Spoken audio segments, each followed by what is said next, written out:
Достар, қалдарыңыз қалай? Жалпы Agrichar сайты жайлы қысқаша ақпарат бере кетейін.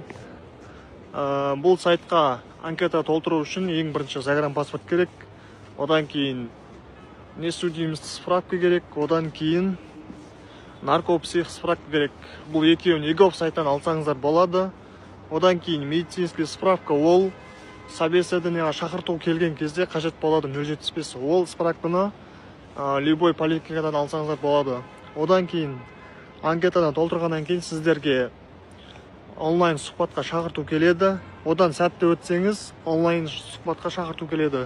Ол жерде көзбе-көз сізде онлайнда қойған сұрақтарыңызды көзбе-көз сол жерде қайта қояды сізге. Одан кейін сіздің аяқ қолыңыз сау ма, соны тексереді.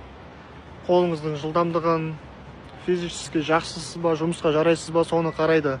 Егер одан өтсеңіз, сізге жұмысқа шақырту келеді. Әрине, рабочий виза береді, 6 айға контрактымен, солай сезондық жұмысқа барсаңыз болады.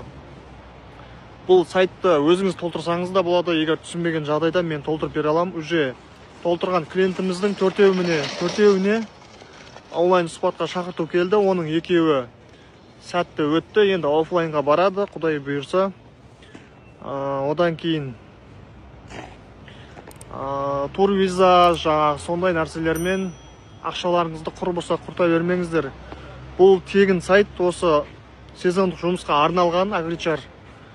Өз бақтарыңызды сынап көріңіздер, достар.